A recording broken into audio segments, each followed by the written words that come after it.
नमस्कार दोस्तों, स्वागत है आपका वीकली न्यूज़ एनालिसिस प्रोग्राम में। This video is created by bore Thakur IAS Academy YouTube channel. In this video, we will be discussing about articles that are being published from 2nd July to 8th July. This video is beneficial for UPSC examination as well as APSC, that is your State Services Examination.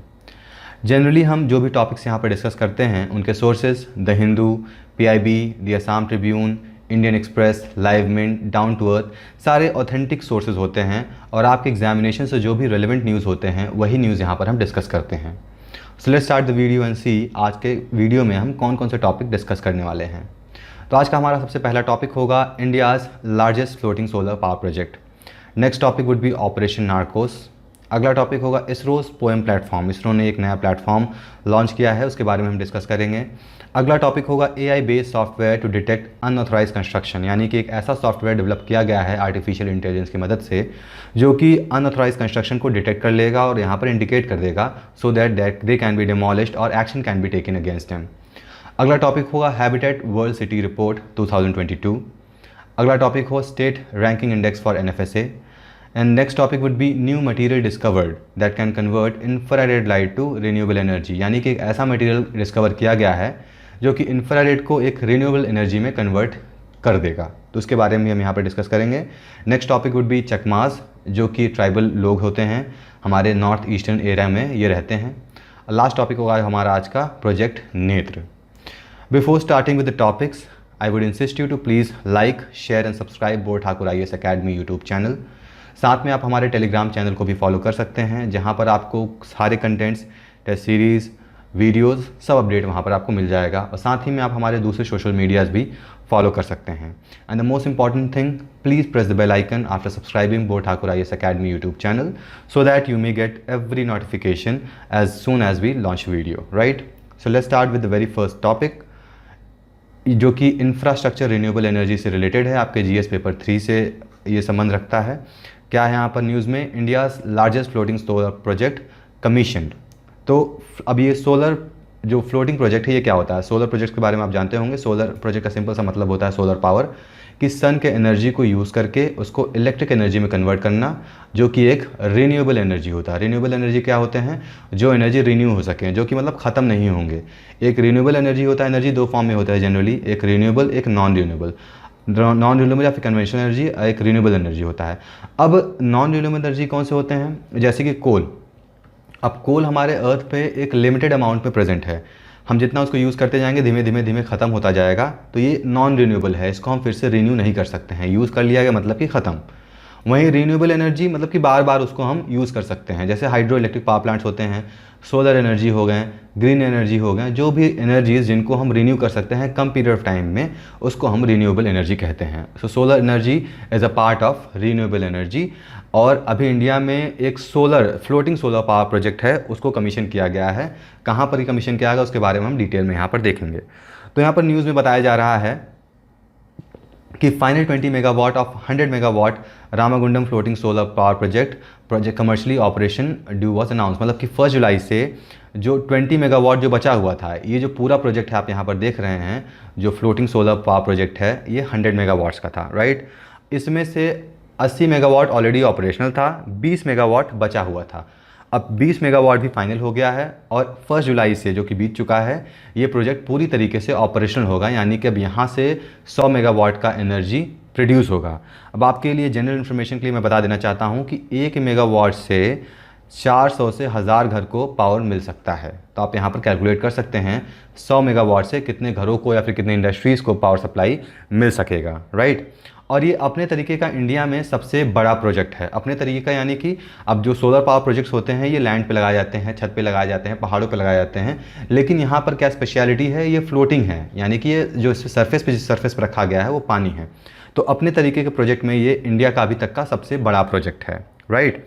और इसी के साथ ही south का जो हमारा southern reason का जो solar energy है वो 100 मेगावाट से बढ़कर 217 मेगावाट हो गया है। मतलब टोटल हम इसको 100 मेगावाट पावर को हम इसमें ऐड ऑन कर दें, यानी कि इससे पहले, इस प्रोजेक्ट से पहले 117 मेगावाट का पावर जनरेट होता था सोलर एनर्जी के हेल्प से।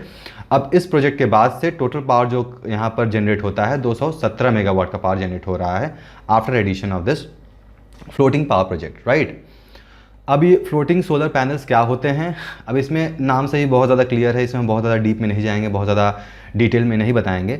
इसका सिंपल सा मतलब है, जो ये जो सोलर पैनल्स होते हैं, सोलर पैनल्स क्या होते हैं, again I am not going very deep into it. ये पैनल्स ऐसे होते हैं जो कि सन लाइट को या फिर सन के एनर्जी को इलेक्ट्रिसिटी में कन्वर्ट करते हैं।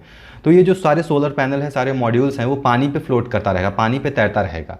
तो ये एक तरीके का फ्लोटिंग सोलर पैनल है। अब ये फ्लोटिंग सोलर पैनल है कहाँ पर लगाए जाते हैं? तो कोई ये रिजर्वायर हो गया, लेक हो गया, ऐसे की जगह लगाए जाते हैं जहाँ पर पानी स्टेबल हो, बहुत की मूवमेंट ना हो। जब से समुद्र में हम चले जाएँ तो समुद्र में देखते हैं पानी की लहरें जो होती हैं बहुत ऊंची ऊंची आती हैं, तो उससे इसमें डिस्टर्बेंस हो सकता है। तो जहाँ पर पानी स्टेबल हो वहीं पर ये ऐसे प्रोजेक्ट्स इंस्टॉल किए जाते हैं, राइट। और इंस्टॉलेशन की बात करें तो बहुत ज़्यादा जल्दी हो जाता है कंपेयर टू लैंड पे जो सोलर पावर प्रोजेक्ट्स लगाए जाते हैं। अब लैंड पे और यहाँ पर दोनों में डिफरेंस क्या आ रहा है? लैंड पे अगर कोई सोलर पावर प्रोजेक्ट लगाना हो तो वहाँ पर सबसे पहले तो ज़मीन को लेवल करना पड़ेगा, क्योंकि हम जानते हैं अर्थ पे ज़मीन पूरा लेवल एक जगह नहीं है, ऊबड़ खाबड़ होता है। तो सबसे पहले लेवल करना पड़ेगा। उसके बाद अगर वहाँ पर कोई वेजिटेशन है, कोई पेड़ पौधे हैं, कुछ भी है, तो उसको पूरा साफ़ करना पड़ेगा। उसके बाद यहाँ पर सारे जो सोलर पैनल है उनको इंस्टॉल करना पड़ेगा। तो ये रिलेटिवली या फिर कंपेरेटिवली ईजियर है इंस्टॉलेशन के लिए और कंस्ट्रक्शन के लिए, ठीक है।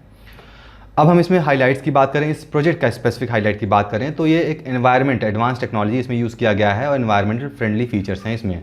अब एनवायरमेंटल फ्रेंडली फीचर्स कैसे हैं? जैसा कि मैंने बताया कि अब किसी भी प्लांट को इंस्टॉल करने के लिए यहाँ पर कोई वेजिटेशन को हटाना नहीं पड़ रहा है, ये सिर्फ सीधे सीधे कहाँ पर इंस्टॉल, पानी पे ये इंस्टॉल हो जा रहा है, तो इसलिए एक एनवायरनमेंट फ्रेंडली है। अब ये जो फ्लोटर्स होते हैं वो हाई डेंसिटी पॉलीथीन मटेरियल से बने हुए हैं। हाई डेंसिटी पॉलीथीन मटेरियल क्या होता है? डेंसिटी का मतलब जहाँ भी आ जाता है, तो हम यहाँ पर अगर इसको मॉलिक्यूलर लेवल पे समझें तो मान लीजिए कोई ये मटेरियल है, अब अगर दूर दूर मॉलिक्यूल्स हैं इसके, तो यानी कि ये कम डेंस है। यहीं अगर इसके मॉलिक्यूल एकदम पास क्लोजली यहाँ पर आ जाएँ तो ये हाईली डेंस है। तो यानी कि ऐसे पॉलीथीन जिसका डेंसिटी बहुत ज़्यादा हाई हो, वैसे चीज़ों का यूज़ किया गया है इस जो फ्लोटर्स हैं उनको बनाने में, राइट। अब यहाँ पर सबसे खासियत जो यूनिक बात है इस प्रोजेक्ट्स में क्या है कि इसमें जितने भी इलेक्ट्रिकल इक्विपमेंट है, चाहे वो इन्वर्टर हो, ट्रांसफार्मर हो, एसटी पैनल हो, स्कैडा यानी कि supervisory control and data acquisition हो, सब कुछ फ्लोट कर रहा है पानी पे। ऐसा नहीं है कि इसके कुछ पार्ट पानी में फ्लोट कर रहे हैं और कुछ पार्ट बाहर लैंड पे रखे गए हैं। Each and every part is floating on the water. तो ये इस प्रोजेक्ट का यूनिक फीचर है। अब हम एनवायरमेंटल बेनिफिट्स की बात कर लें तो लिमिटेड लैंड रिक्वायरमेंट, अब यहाँ पर लैंड का रिक्वायरमेंट लगभग ना के बराबर है। हाँ, कुछ मॉनिटरिंग के लिए वहाँ पर कुछ इंस्टॉलेशन किए जाएंगे, उसके लिए ज़रूरी है। बाकी सारा काम जो है पानी पे हो रहा है, क्योंकि हमने देख लिया इसका यूनिक फीचर ही है कि सारे इक्विपमेंट्स जो हैं, सारे इलेक्ट्रॉनिक इक्विपमेंट्स पानी में फ्लोट कर रहे हैं। और ये वाटर इवेपोरेशन को भी रिड्यूस करेगा। एक अप्रॉक्सीमेशन निकाला गया है 32.5 lakh cubic metre per year evaporation avoid किया जा सकेगा। अब इवेपोरेशन से क्या होता है, क्लाइमेटिक चेंज होते हैं और बहुत ज़्यादा वाटर साइकिल में डिस्टर्बेंस आता है, बहुत ज़्यादा प्रॉब्लम आता है। और हम देख रहे हैं क्लाइमेट चेंज बहुत ड्रास्टिकली हो रहा है, हीट जो सन हीट है बहुत ज़्यादा बढ़ रहा है, तो उसको भी कंट्रोल में लाया जा सकता है। और कार्बन डाइऑक्साइड एमिशन को भी ये रिड्यूस करेगा। कैसे रिड्यूस करेगा? इसके हेल्प से जो हमारे रिन्यूएबल एनर्जी सोर्सेज है, like hydro electric power plant, coal, these things will not be use. जो भी हमारे फ्यूल्स हैं, मान लीजिए पेट्रोलियम है, कुछ भी है, तो ऐसे फ्यूल्स का यूज़ कम होगा, जिसके वजह से कार्बन डाइऑक्साइड का एमिशन एनवायरनमेंट में वो भी कम होगा, राइट। अब ऐसे प्लांट को इंस्टॉल करने के लिए चैलेंजेस क्या आ सकते हैं? तो सबसे पहले तो ये एक्सपेंसिव होता है अगर हम कंपेयर करें लैंड पे जो भी इंस्टॉल किए जाते हैं। क्यों? क्योंकि इसके लिए आपको एक फ्लोटर अलग से डिज़ाइन करना पड़ेगा, प्लस ये लगातार फ्लोट करते हैं। और आपको वाटर बेड का टोपोग्राफी जानना बहुत ही ज़रूरी है। टोपोग्राफी, वाटर बेड टोपोग्राफी क्या होता है? मान लीजिए ये तालाब है या फिर लेक है, तो इसका जो टोपोग्राफी, यहाँ पर पहाड़ है कि फ्लैट है, ये सब जानना बहुत ही ज़रूरी होगा।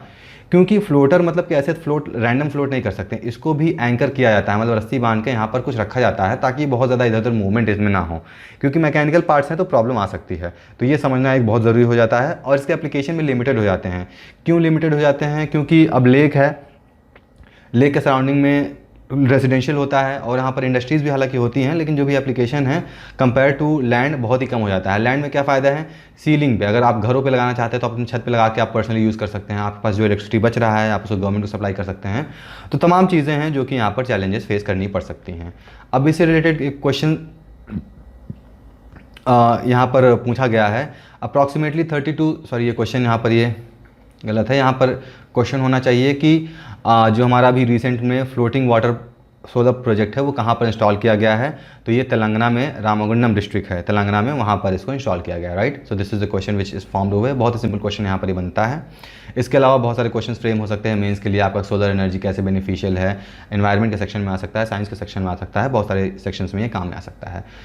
मूविंग टू नेक्स्ट पार्ट और नेक्स्ट न्यूज़, ऑपरेशन नार्कोस। अब ये आपके जीएस पेपर 2 का सेक्शन है, गवर्नमेंट पॉलिसीज़ में आता है। ऑपरेशन नार्कोस में क्या किया जाता है? नार्कोस यानी कि नार्कोटिक ड्रग्स जो होते हैं उनको अवॉइड, उनके स्मगलिंग को अवॉइड करने के लिए ऑपरेशन नार्कोस लॉन्च किया गया है। ये आपके पीआईबी में न्यूज़ पब्लिश हुआ है। अब हम इसमें क्या देख लेते हैं, तो हाल ही में रेलवे प्रोटेक्शन फोर्स यानी कि आरपीएफ ने 7.40 करोड़ के अमाउंट का जो भी नार्कोटिक प्रोडक्ट है उसको सीज़ किया है, उसको पकड़ा है, ठीक है। अब यहाँ पर जून 2022 में एक ऑपरेशन नार्कोस लॉन्च किया गया था। क्यों? क्योंकि ट्रेन में बहुत ज़्यादा स्मगलिंग हो रहा था नार्कोटिक प्रोडक्ट्स का। नार्कोटिक प्रोडक्ट्स क्या होते हैं? ऐसे प्रोडक्ट्स जो कि एज अ ड्रग यूज़ किया जाते हैं। जनरली अगर इसका लीगल टर्म्स में यूज़ करें तो ये पेन रिलीफ या फिर मेडिकल हेल्थ में, मेडिकल केयर में ये काम में आता है, लेकिन लोग इसका मिसयूज़ करते हैं एज अ ड्रग। क्यों करते हैं? क्योंकि ये दिमाग को जो होता है हमारे एकदम शांत कर देता है, ठीक है, शांत कर देता है, पेन को रिड्यूस कर देता है, तो इसीलिए इसको एज अ ड्रग यूज़ किया जाता है। आपने एक बहुत ही फेमस कफ सिरप का नाम सुना होगा, कोरेक्स। पहले कोरेक्स मेडिकली अप्रूव था, हर जगह यूज़ होता था, लेकिन धीमे धीमे क्या होने लगा कि लोग इसका मिसयूज़ करने लगे, इसको पूरा एज अ ड्रग कंज्यूम करने लगे, तो गवर्नमेंट ने इस पर बैन लगा दिया। तो इसी तरीके से बहुत सारे नार्कोटिक ड्रग्स भी होते हैं। अब ये ऑपरेशन लॉन्च करने की ज़रूरत क्यों पड़ी? हम जानते हैं रेलवे, इंडियन रेलवे पूरे देश में फैला हुआ है और सबसे ईजीएस्ट मोड ऑफ ट्रांसपोर्टेशन है, सस्ता भी है और इसका नेटवर्क बहुत अच्छा है। इसीलिए बड़े बड़े शहरों में, छोटे छोटे शहरों में जो स्मगलर्स होते थे नार्कोटिक ड्रग्स स्मगल करते थे या पहुंचाते थे, इसीलिए इस ऑपरेशन को लॉन्च करना पड़ा ताकि ऐसे लोगों को रोका जा सके, ठीक है। अब ये बहुत ही चैलेंजिंग हो जाता है सिक्योरिटी एजेंसीज़ के लिए, क्योंकि अब इंडियन रेलवे है, रेलवे इतना हर जगह बड़ा फैला हुआ है, बहुत शहरों में पहुंचा हुआ, बहुत गाँव में पहुंचा हुआ है, तो एजेंसीज जो स्पेशल एजेंसीज होती हैं उनके लिए मुश्किल हो जाता है इनको पकड़ना, ये जो भी स्मगलर्स होते हैं। इसलिए इसमें आरपीएफ को इन्वॉल्व किया गया और ऑपरेशन नार्कोस के अंदर में चीज़ों को पकड़ा गया और हम देख सकते हैं रिजल्ट जो है 7.4 करोड़ अमाउंट के नार्कोटिक प्रोडक्ट्स पकड़े जा चुके हैं। अब जो नार्कोटिक ड्रग्स होते हैं इनका इफेक्ट क्या होता है यूथ पे?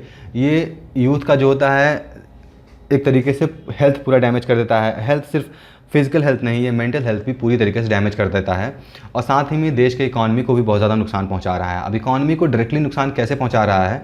जो भी देश का यूथ है, जो भी लोग ड्रग एडिक्ट हैं, वो ड्रग करते हैं तो वो काम नहीं करेंगे तो इकॉनमी में इम्पैक्ट आएगा, खुद के घर को भी प्रॉब्लम क्रिएट करेंगे।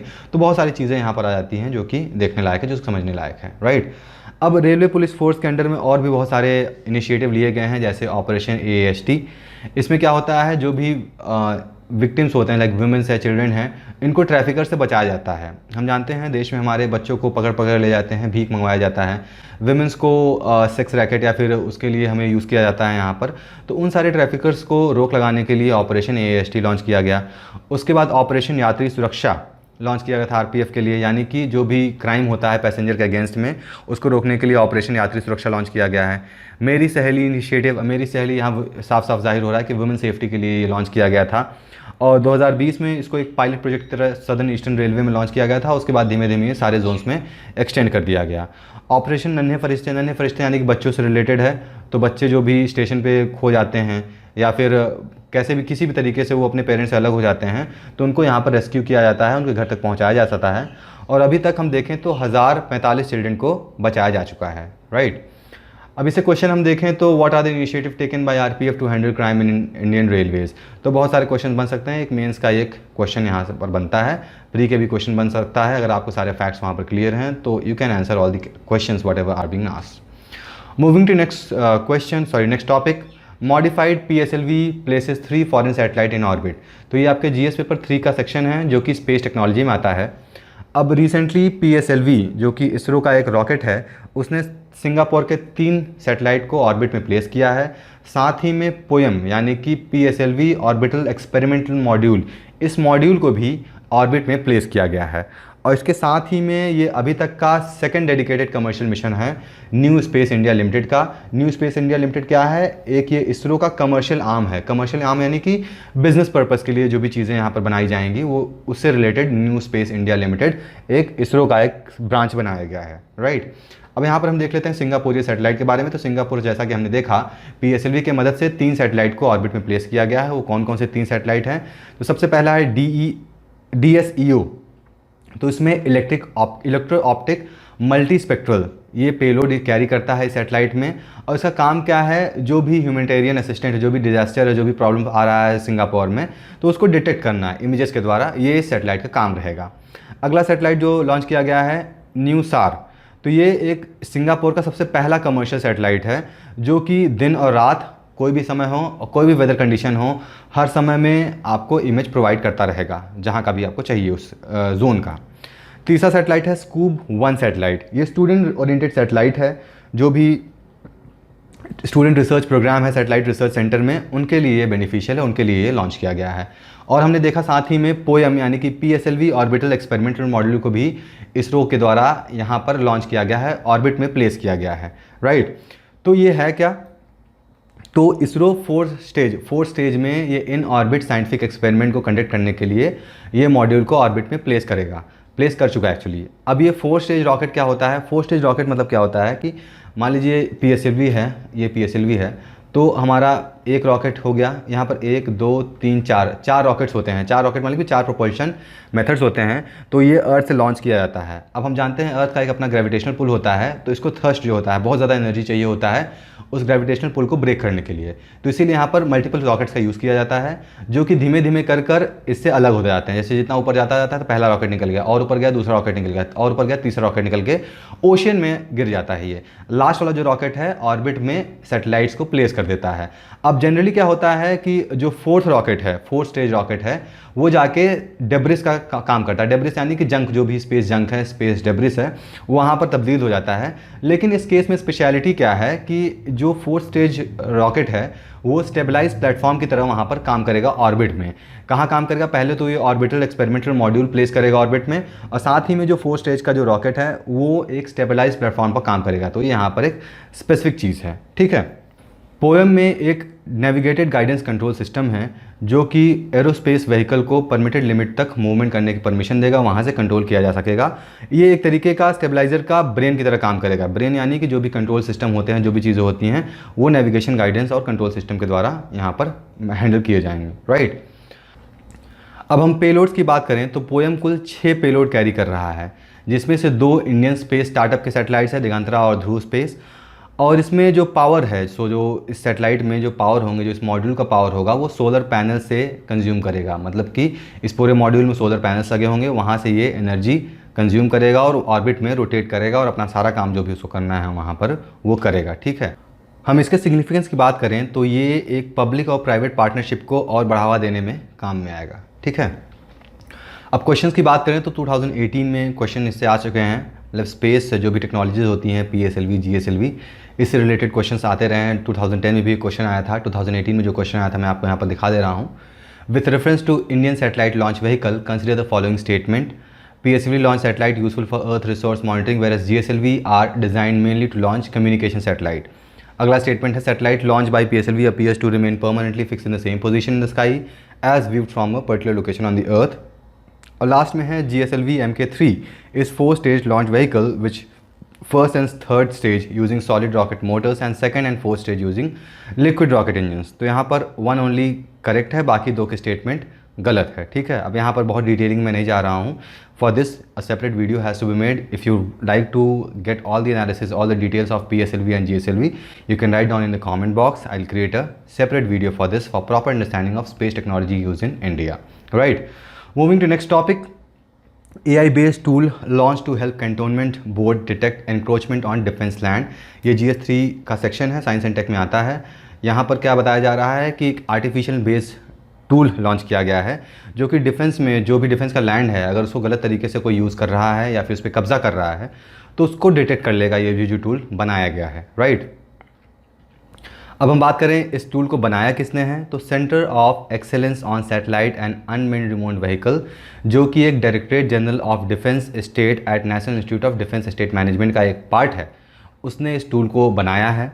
और ये सैटेलाइट इमेज का यूज़ करके जो भी इंक्रोचमेंट एरिया है डिफेंस लैंड का, उसको पता करके आपको बताएगा। ठीक है, इसमें क्या क्या यूज़ होंगे, तो सैटेलाइट इमेजरी, ड्रोन इमेजरी, जियो स्पेशल टूल, ये सारी चीज़ें यहाँ पर जो भी लैंड मैनेजमेंट और अर्बन प्लानिंग में काम आते हैं, ये सारे टूल्स यहाँ पर यूज़ होने वाले हैं। राइट, अब ये जो टूल बनाया गया, जैसा कि मैंने बताया कहाँ किसने डेवलप किया है, तो ये centre of excellence on satellite and unmanned remote vehicle initiative ये किसके साथ मिलकर बनाया गया है, ये Bhabha atomic research centre Visakhapatnam में है। इन दोनों ऑर्गेनाइजेशन ने मिलकर इस टूल को बनाया है।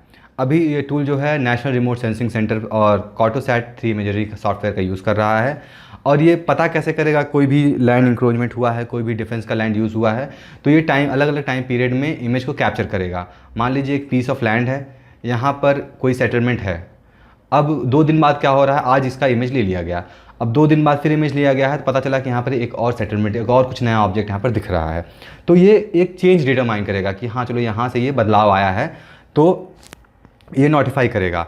अब ये जो चेंज आया है वो क्या परमानेंट नेचर का है या टेम्परेरी नेचर का है, ये भी यहाँ से डिटेक्ट हो जाएगा। और ये जो भी चीफ एग्जीक्यूटिव ऑफिसर हैं वो कैंटोनमेंट बोर्ड के, उनके लिए बहुत ही बेनिफिशियल हो जाएगा ये देखना कि जो भी नए कंस्ट्रक्शन हुए हैं, जो भी नए चेंजेस आए हैं, क्या ये परमानेंट नेचर के हैं या टेम्परेरी नेचर के हैं, परमानेंट के हैं तो इस पर क्या एक्शन लेना चाहिए, तो अकाउंटेबिलिटी क्या है, ये सारी चीज़ों का हेल्प यहाँ पर इनके लिए बहुत ही बेनिफिशियल हो जाएगा। तो इसीलिए टेक्नोलॉजी का यूज़ किया जाएगा। अब ये जो टेक्नोलॉजी है ये जियोग्राफिक इंफॉर्मेशन सिस्टम का पूरी तरीके से यूज़ करेगा, ताकि जो भी डिफेंस का लैंड है उसको डिफेंस वाले पूरी तरीके से यूटिलाइज़ कर सकें, उनका कोई भी इंक्रोचमेंट ना हो सके, वहाँ पर कोई इलीगल कंस्ट्रक्शन ना हो चुके। और इससे क्या हो जाता है, सिक्योरिटी थ्रेट्स भी आते हैं, तो इनसे भी बचा जा सकेगा। इसलिए ये सॉफ्टवेयर, ये टूल बहुत ही इंपॉर्टेंट हो जाता है। राइट, अब यहाँ पर आर्टिफिशियल रिलेटेड क्वेश्चन आ सकते हैं। जैसे सिंपल सा क्वेश्चन है, व्हाट इज़ आर्टिफिशियल इंटेलिजेंस, तो programming with your own intelligence, putting your intelligence into computer, making machine intelligent, playing a game. तो यहाँ पर आर्टिफिशियल इंटेलिजेंस आपको ये समझ सकते हैं कि मशीन को इंटेलिजेंट बनाया जा रहा है, मशीन को ऐसा बनाया जा रहा है कि वो फ्यूचर में चल के इंसानों जैसा सोचे। आर्टिफिशियल इंटेलिजेंस का मतलब यही है। ठीक है, इसके साथ ही डीप लर्निंग के ऊपर क्वेश्चन आपको यहाँ पर मिल सकते हैं। तो आर्टिफिशियल इंटेलिजेंस एक टेक्नोलॉजी है जो कि अभी हाल ही में बहुत चर्चा का विषय रहा है। अभी जैसे फेसबुक ने एक मेटावर्स अनाउंस किया है, साथ ही बहुत सारे ऑर्गेनाइजेशन हैं जो कि आर्टिफिशियल इंटेलिजेंस पे काम कर रहे हैं, बहुत सारे रोबोटिक्स बन रहे हैं। तो इसलिए आर्टिफिशियल इंटेलिजेंस एक बहुत ही अच्छा टॉपिक हो जाता है जिसके बारे में आपको जानना ज़रूरी हो जाता है। Right, so these are the questions that can be put up in examination. Moving to next topic, that is Bengaluru rank least livable city global livability index report. तो एक नया रिपोर्ट रिलीज़ हुआ है, ग्लोबल लाइवेबिलिटी इंडेक्स रिपोर्ट, इसके बारे में हम जानेंगे। ये आपके जीएस पेपर 2 का हिस्सा है। अब देख लेते हैं हम क्या क्या है यहाँ पर। तो अभी हाल ही में UN habitat world cities report 2022 launch किया गया है, और इसमें ये बताया गया है कि 70% ग्रीन हाउस एमिशन जो होता है वो अर्बन एरिया से होता है। ग्रीन हाउस गैसेस क्या होते हैं, कार्बन मोनोऑक्साइड, कार्बन डाइऑक्साइड, जो भी हीट को कैप्चर करते हैं, सनलाइट को कैप्चर करते हैं और जो अर्थ का एवरेज टेम्परेचर है वो बढ़ाते हैं, ऐसे गैसेस को हम ग्रीन हाउस गैसेस कहते हैं। और 70% जो रिलीज़ है, रिस्पॉन्सिबल हैं लोग, वो अर्बन एरिया में रहने वाले लोग हैं। राइट, अब ये यूनाइटेड ह्यूमन सेटलमेंट प्रोग्राम क्या है, तो ये एक यूनाइटेड नेशन का एजेंसी है, ह्यूमन सेटलमेंट्स के बारे में ये बताता है। ह्यूमन सेटलमेंट्स मतलब कि लोग शहरों में रह रहे हैं या गांव में रह रहे हैं, ये सब का डेटा यूएन हैबिटेट ऑर्गेनाइजेशन के द्वारा हमें मिल जाता है। राइट, की पॉइंट्स की बात करें तो ये बहुत ही ज़्यादा क्लियरिटी देगा, इंसाइट्स देगा, डेटा देगा सिटीज़ के फ्यूचर के बारे में। यानी कि अभी का ट्रेंड जो है, अपॉर्चुनिटीज़ हैं, जो भी चीज़ें हैं, उनको देखकर ये बताएगा कि फ्यूचर में कहाँ पर सस्टेनेबिलिटी रहेगा, कहाँ पर एग्जिस्टेंस रहेगा, किन सिटी में लोग रह सकेंगे आसानी से, वहाँ पर कम प्रॉब्लम्स होंगी। प्रॉब्लम्स क्या हो रही हैं, ग्रीन हाउस बढ़ रहा है। जैसे कि आप हम दिल्ली में देख सकते हैं, बहुत ज़्यादा हीट इस बार देखने को मिला। दिल्ली में क्या लगभग ऑलमोस्ट पूरे जगहों में बहुत ज़्यादा गर्मी देखने को मिल रही है, क्योंकि ग्लोबल वार्मिंग हो रहा है, ग्लोबल वार्मिंग के साथ क्लाइमेट चेंज हो रहे हैं, तो ये सब सारी चीज़ें हो रही हैं। तो ये उसी के हिसाब से ये आपको डेटा प्रोवाइड करेगा। और ये रिपोर्ट ये भी कहता है कि जो सिटीज़ हैं उन सबको मिलकर उनके लीडर्स को काम करना चाहिए क्लाइमेट एक्शन, ताकि 101.5 डिग्री सेल्सियस को कम करने के लिए, टेम्परेचर है जो एवरेज टेम्परेचर ऑफ प्लैनेट है 1.5 डिग्री सेल्सियस को कम करना पेरिस एग्रीमेंट का एक गोल है। इस गोल को मीट करने के लिए सबको मिलकर काम करना चाहिए। और एक चीज़ और बताया गया है इस रिपोर्ट में, की पॉइंट है कि कोविड-19 पैंडमिक के बाद या उस दौरान जो अर्बनाइजेशन था इंडिया में वो डिलेड हुआ है। डिलेड यानी थोड़ा स्लो हुआ है। क्यों स्लो हुआ है? क्योंकि कोविड-19 के दौरान काम बहुत सारे बंद थे, फैक्ट्रीज बंद थे, लोग वापस माइग्रेट कर रहे थे अपने गाँव की तरफ, तो एक तरीके से ये डिले हुआ है। जिस पेस से अर्बनाइजेशन हो रहा था वो पेस कम हुआ, इवन कंस्ट्रक्शन भी कम हुआ था। और कोविड-19 के बाद जो पॉपुलेशन है फिर से ग्रो करना स्टार्ट कर दिया है, क्योंकि सारे अपने काम में वापस आ गए हैं। और 2050 तक 2.2 बिलियन टारगेट किया जा रहा है कि इतनी पब्लिक हो जाएगी, इतने लोग हो जाएंगे। इंडिया का स्पेसिफाई करें इस रिपोर्ट में तो क्या बताया गया है कि 2035 तक 675 मिलियन पॉपुलेशन हो जाएगा अर्बन एरिया में, जो कि चाइना के बाद ये सेकंड नंबर पे इंडिया लाई करेगा। इससे पहले चाइना रहेगा जिसका पॉपुलेशन, अर्बन पॉपुलेशन 1 बिलियन होगा। यहाँ पर ध्यान दीजिएगा, हम पूरे इंडिया का पॉपुलेशन की बात नहीं कर रहे हैं, हम सिर्फ अर्बन पॉपुलेशन की बात कर रहे हैं, अर्बन यानी कि शहरी पॉपुलेशन का। और 2035 तक जो इंडिया का पॉपुलेशन होगा वो 43.2% तक बढ़ जाएगा, राइट। अभी जो भी पॉपुलेशन है 2035 तक डबल, ऑलमोस्ट डबल हो जाएगा, ठीक है। और अगर हम पिछले 20 सालों की बात करें तो चाइना और इंडिया बहुत ज़्यादा इकोनॉमिकली डेवलप हो रहे हैं, अर्बनाइजेशन हो रहा है, बहुत ज़्यादा लोग माइग्रेट कर रहे हैं। और इसके वजह से क्या हो रहा है कि जो भी लोग एग्जिस्ट करते थे, सर्वाइव करते थे पॉवर्टी में, उनकी संख्या कम हुई है। क्यों कम हुई है? क्योंकि अर्बनाइजेशन हो रहा है, इकोनॉमिक ग्रोथ हो रहा है, लोगों को काम मिल रहा है, तो उनकी जो पॉवर्टी में सर्वाइवल होता था वो धीमे धीमे कम होता जा रहा है, ठीक है। अगर हम अर्बन पॉपुलेशन फोरकास्ट की बात करें ग्लोबल लेवल पर तो ये 2050 तक 68% तक बढ़ जाएगा, ठीक है। ये 68% बढ़ेगा। इंडिया में वही हम देखें तो 43.2% दिखाया गया है। अब हमने ये बताया है कि लो लाइन कोस्टल एरिया है जो कि अभी बहुत ज़्यादा रिस्क पे हैं, बहुत ज़्यादा एक्सट्रीम वेदर कंडीशन झेल रहे हैं, जैसे दिल्ली में हीट वेव भी झेला गया। तो हमारा अगला टॉपिक है Orissa top state ranking for implementation of national food security act. ये आपके जीएस पेपर 2 का हिस्सा है, गवर्नेंस, एडमिनिस्ट्रेशन एंड चैलेंजेस में। Now let's see what is in news. तो अभी हाल ही में state ranking index for NFSA का पहला एडिशन रिलीज़ किया गया। किसके द्वारा रिलीज़ किया गया? तो ये union minister of consumer affairs, food and public distribution के द्वारा ये रिलीज़ किया गया, ठीक है। अब ये क्यों रिलीज़ किया गया तो इसके लिए हम आगे देखेंगे। तो ये जो रैंकिंग है ये डॉक्यूमेंट प्रोवाइड करता है जो भी एनएफएसए है। एनएफएसए क्या है? नेशनल फूड सिक्योरिटी एक्ट, मतलब कि पूरे देश भर में किन किन लोगों को खाना पहुंच रहा है, खाना यानी कि फ्री में राशन कहाँ कहाँ पहुंच रहा है, क्या उसके टूल्स हैं, क्या उसके प्लेटफॉर्म्स है, इन सभी को देखकर हर स्टेट को एक रैंकिंग प्रोवाइड की जाएगी कि कौन से स्टेट में फूड डिस्ट्रीब्यूशन सबसे बेहतर हो रहा है, राइट। अब इससे फ़ायदा क्या होगा? इससे कंपटीशन बढ़ेगा। जो भी अलग अलग स्टेट्स में ये सारे काम चल रहे हैं एनएफएसए का, एनएफएसए हालांकि एक सेंट्रल स्कीम है, साथ ही में पीएमजीकेवाई यानी कि प्रधानमंत्री गरीब कल्याण अन्न योजना, यानी कि गरीबों को मुफ्त में राशन प्रोवाइड करना, ये भी एक सेंट्रल गवर्नमेंट का प्रोग्राम है। तो ये प्रोग्राम कैसे इम्प्लीमेंट किया जा रहा है उसके लिए अलग अलग स्टेट में कॉम्पिटिटिवनेस बढ़ेगा अगर रैंक प्रोवाइड की जाएगी। अब क्योंकि अगर इसी के बेसिस पे फंड्स भी मिलते हैं, अगर कई सारे पैरामीटर्स हैं, कई सारे इंडेक्सेस पब्लिश होते हैं, तो जो भी स्टेट अच्छा परफॉर्म करती है उनको अच्छा फंड्स मिलते हैं, और अच्छे फंड्स मिलते हैं तो उस स्टेट का डेवलपमेंट अच्छा होगा। तो यहाँ पर कॉम्पिटिटिवनेस जो है बढ़ेगा इस इंडेक्स की मदद से, राइट।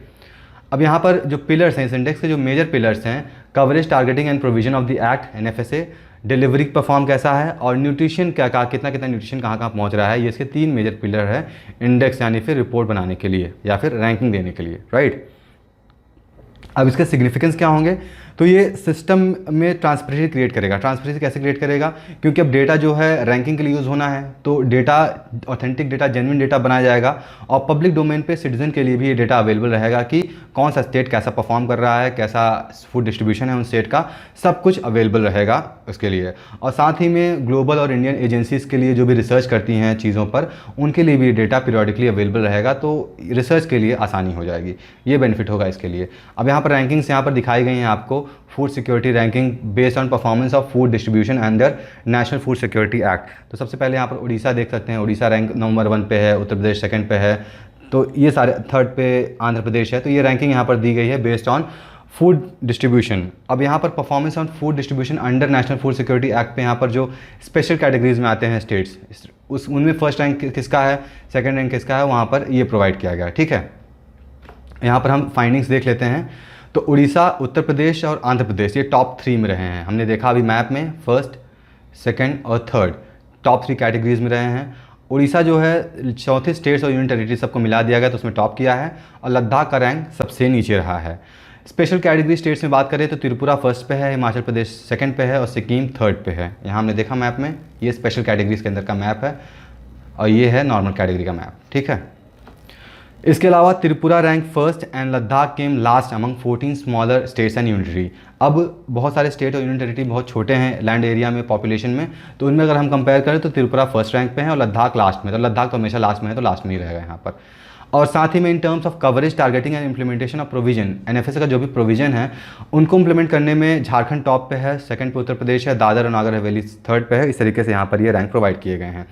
और बेस्ट डिलीवरी प्लेटफॉर्म की बात करें तो बिहार, आंध्र प्रदेश, तेलंगाना, ये इन स्टेट्स ने टॉप किया है, ठीक है। ये इस रिपोर्ट की मेजर फाइंडिंग्स है। क्वेश्चन क्या बन सकता है यहाँ पर, तो what is NFSA, what can be possible measure to improve the distribution of food. तो ये आपका क्वेश्चन एक मेंस का क्वेश्चन हो सकता है, इंटरव्यू में भी पूछा सकता है ये क्वेश्चन, क्योंकि इस सेक्शन से अक्सर क्वेश्चन पूछे जाते हैं क्योंकि ये गवर्नेंस और एडमिनिस्ट्रेशन से रिलेटेड है, right. Moving to next topic, यहाँ पर क्या बताया गया है, Jawaharlal Nehru centre of advance research scientific research ने एक नया मटेरियल डिस्कवर किया गया है जिसका नाम है single crystalline sodium scandium nitride, जो कि इंफ्रारेड लाइट को रिन्यूएबल एनर्जी में कन्वर्ट करता है। तो ये आपके जीएस पेपर 3 का पार्ट है, साइंस एंड टेक सेक्शन में आता है। अब ये नया मटेरियल क्या है, तो इलेक्ट्रोमैग्नेटिक वेव पहले हम समझ लेते हैं, उसके बाद हम ये समझेंगे इस मटेरियल को इस्तेमाल कैसे किया जाता है। तो इलेक्ट्रोमैग्नेटिक जो वेव होते हैं उसी में हमारे विजिबल लाइट्स भी होते हैं, ठीक है। ये पूरा स्पेक्ट्रम दिया गया है इलेक्ट्रोमैग्नेटिक वेव्स का, जिसमें gamma rays, X ray, ultraviolet, infrared, radar, FM, TV, short wave, AM और विजिबल लाइट। विजिबल लाइट यानी कि वेब क्योर, जिससे हमारा रेनबो बनता है या फिर जो भी हमें लाइट में दिखता है कलर, वो विजिबल स्पेक्ट्रम में आता है। इंफ्रारेड लाइट हम देखते हैं जो हमारे रिमोट कंट्रोल में यूज़ होता है, ठीक है, ये इंफ्रारेड आता है। एक्सरे भी हम जानते हैं मेडिकल पर्पस में यूज़ होता है, हमारे हड्डियों का एक्सरे लेने का, हमारे हड्डियों का इमेज देखने का कि कितना क्या बचा हुआ है, टूटा तो नहीं है कुछ। रडार हमारे शिप्स में यूज़ होता है। एफएम आप जानते हैं रेडियो सुनने के काम में आता है। टेलीविज़न के भी अलग एक सिग्नल्स होते हैं, शॉर्ट वेव और एएम वेव, ये सारे वेव्स होते हैं, अलग अलग वेव्स अलग अलग काम में आते हैं, ठीक है। तो जो भी इलेक्ट्रोमैग्नेटिक वेव होते हैं एक रीन्यूएबल एनर्जी सोर्सेज होते हैं और ये electricity generation, telecommunication, defence, security technology, sensor और हेल्थ सर्विसेज में काम में आते हैं। ये सारे मैंने यहाँ पर एप्लीकेशन आपको बता दिए हैं, तो ये यहाँ पर ये चीज़ लिखा हुआ है, राइट। तो जो नया मटेरियल डिस्कवर किया गया है उसका नाम है सिंगल क्रिस्टलाइन स्कैंडियम नाइट्राइड। तो ये जो मटेरियल है ये एक इंफ्रारेड लाइट को बहुत ही एफिशिएंटली एमिट कर सकता है, डिटेक्ट कर सकता है और मॉड्यूलेट कर सकता है, और इसके हेल्प से हम सोलर थर्मल एनर्जी को हार्वेस्ट कर सकते हैं इंफ्रारेड से। इंफ्रारेड इलेक्ट्रोमैग्नेटिक वेव है, हम देखते हैं रिमोट में यूज़ होता है। तो इस वेव्स को, इस लाइट को, इस मटेरियल के हेल्प से उसका जो भी सोलर एनर्जी है और जो भी थर्मल एनर्जी है उसको हम हार्वेस्ट करके ऑप्टिकल कम्युनिकेशन डिवाइसेस में यूज़ कर सकते हैं, ठीक है। इसका सिग्निफिकेंस क्या होगा, तो जो भी नए टेक्नोलॉजी हैं, जो भी नए टेक्नोलॉजी है, साई चिप है, टेक्नोलॉजी है, इनमें ये कंपैटिबल है और इनमें यूज़ करके हम एनर्जी को यूज़ कर सकते हैं, ठीक है। और इसको सोलर और थर्मल एनर्जी हार्वेस्टिंग में यूटिलाइज़ किया जा सकता है, जो कि हम पहले भी देख चुके हैं। Next topic is NHRC seeks report on harassment of Chakmas in Arunachal. तो ये कल्चर एंड इंडियन सोसाइटी का न्यूज़ है, ये अक्सर न्यूज़ में आता रहता है क्योंकि चकमा एक ट्राइबल लोग हैं, नॉर्थ ईस्टर्न एरिया में रहते हैं। इसके बारे में हम देख लेते हैं, GS1 का पार्ट है आपके। तो अभी हाल ही में नेशनल ह्यूमन राइट कमीशन ने डिप्टी कमिश्नर, अरुणाचल प्रदेश के डिप्टी कमिश्नर से रिपोर्ट मांगी है कि जो भी चकमा पीपल के अगेंस्ट में उनको हराश किया जा रहा है और उसको इलीगल तरीके से या फिर गलत तरीके से प्रोसिक्यूट, यानी कि उनके अगेंस्ट में गलत तरीके से कोई भी केस लगा के उनको जेल में बंद कर दिया जा रहा है, तो उससे रिलेटेड रिपोर्ट मांगा गया है यहाँ पर। अब यहाँ पर हम बात करें चकमा लोगों की, तो ये ट्राइबल ग्रुप होते हैं जो कि ईस्टर्न मोस्ट रीजन में रहते हैं इंडियन सब कॉन्टिनेंट में। ईस्टर्न मोस्ट रीजन हमारा कौन सा है, नॉर्थ ईस्टर्न स्टेट हैं। तो ये सबसे पहले ये सबसे लार्जेस्ट एथनिक ग्रुप हैं चिटागोंग हिल ट्रैक्ट्स के बांग्लादेश में, और इंडिया में ये सेकंड लार्जेस्ट लोग हैं जो कि मिज़ोरम में रहते हैं। मतलब कि सिर्फ इस एथनिक ग्रुप की बात करें, चकमा एथनिक ग्रुप की बात करें, तो सबसे ज़्यादा ये साउथ ईस्टर्न बांग्लादेश में अवेलेबल हैं, उसके बाद इंडिया में ये अवेलेबल हैं, ठीक है, मिज़ोरम में। यहाँ पर लगभग 60,000 से ज़्यादा लोग एग्जिस्ट करते हैं, चकमा टाइप के लोग। तो पहले ये यहाँ पर आप देख सकते हैं लुशाई हिल के हेल्प से पहले ये इंडिया में आए, उसके बाद इनको 3 अलग अलग जगहों पे सेटल किया गया, सुभानसरी, टिराप और लोहित में। इनको एक स्पेशल कैंपिंग एरिया में यहाँ पर रखा गया और धीमे धीमे करके ये इंडिया में इस्टेब्लिश हो गए और रहने लगे, ठीक है। सो this was all about this news. तो आज का हमारा लास्ट टॉपिक होगा ऑपरेशन नेत्र, जो कि GS पेपर 3 का पार्ट है, स्पेस टेक्नोलॉजी में आता है ये। तो हम जानते हैं कि इंडिया में या फिर स्पेस में बहुत सारा डेब्रिस, स्पेस जंक अवेलेबल है, तब उसको अब ट्रैक करना बहुत ही इंपॉर्टेंट हो गया है। तो इसके लिए इसरो है एक नया टेक्नोलॉजी बिल्ड कर रहा है या फिर एक नया ऑपरेशन बिल्ड किया जा रहा है ताकि स्पेस के डेब्रिस को ट्रैक किया जा सके। अब इसको ट्रैक करने के लिए एक डेब्रिस ट्रैकर रडार और साथ ही में 1500 किलोमीटर के रेंज का एक ऑप्टिकल टेलीस्कोप यूज़ किया जाएगा, जो कि network for space object tracking analysis net project में इस्तेमाल होगा। अब इसके हेल्प से क्या देखा जाएगा कि स्पेस में जो भी हम देख रहे हैं कि दिन ब दिन हर कंट्री सैटेलाइट स्पेस में भेज रही है। अब अर्थ है, अर्थ के चारों तरफ सैटेलाइट्स रोटेट करते हैं। अब पॉसिबिलिटीज़ ऐसा हो सकता है कि एक सैटेलाइट दूसरे सैटेलाइट से टकरा जाए, तो इससे नुकसान, बहुत भारी नुकसान हो सकता है। तो इसको अवॉइड करने के लिए जो भी यहाँ पर डेब्रीज हैं, इनको ऑब्जर्व करना और इनसे बचकर काम करना या फिर इनको हटाना। जापान ने एक नया इनिशिएटिव भी लॉन्च किया था कि जापान या चाइना ने कि स्पेस डेब्रीज को कम करना है, क्योंकि स्पेस में बहुत ज़्यादा जंक, बहुत ज़्यादा वेस्ट मटेरियल वहाँ पर जा चुका है, जिसके वजह से ऑपरेशन में बहुत ज़्यादा डिस्टर्बेंस आती हैं, जो भी सैटेलाइट का ऑपरेशन में बहुत ज़्यादा डिस्टर्बेंस आती हैं। इसीलिए प्रोग्राम लॉन्च किया गया है। तो आप स्पेस में देख सकते हैं, ये देखिए, मान लीजिए सैटेलाइट है, कितने सारे जंक्स हैं, कितने सारे मटेरियल्स हैं।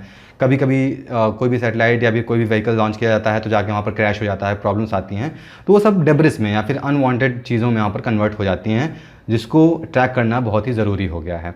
अब ये प्रोजेक्ट नेत्र क्या है, तो सबसे पहले ये अर्ली वार्निंग सिस्टम स्पेस में दे देगा कि अगर हम इस पोजीशन पे सैटेलाइट को लॉन्च कर रहे हैं और जो डेब्रिस है वो भी किसी पेस में आ रहा है, तो ये इस सैटेलाइट के लिए हार्मफुल हो सकता है, तो पहले ही वार्निंग दे देगा, तो सैटेलाइट का पोजीशनिंग चेंज किया जा सकेगा। इसके साथ ही इंटरनेशनल स्पेस सिचुएशनल अवेयरनेसेस में इंडिया सपोर्ट करेगा, काम करेगा। और ये ज़रूरी क्यों है, क्योंकि हमने देखा कि बहुत ही ज़्यादा कमर्शलाइजेशन हो रहा है, बहुत ज़्यादा सैटेलाइट लोग भेज रहे हैं, तो हो सकता है कि एक दूसरे से टकरा जाएं सारे सैटेलाइट और बहुत ज़्यादा नुकसान हो जाए। उसको अवॉइड करने के लिए ये प्रोजेक्ट बहुत ही ज़रूरी हो जाता है। तो this was all about this. और इसमें क्वेश्चंस भी आ चुके हैं स्पेस से रिलेटेड, बहुत ज़्यादा क्वेश्चंस आते रहते हैं जो भी रिसेंट न्यूज़ में आता है। तो ये मंगलयान से रिलेटेड 2016 में क्वेश्चन आया था, आप क्वेश्चन यहाँ पर पढ़ सकते हैं। And apart from this, question can be framed from this topic also. So this was all about today's video. Thank you for watching and please like subscribe बोट Thakur IAS academy YouTube channel, ताकि आपको regular videos का update मिलता रहे। See you next video with new topic. Till then, good bye.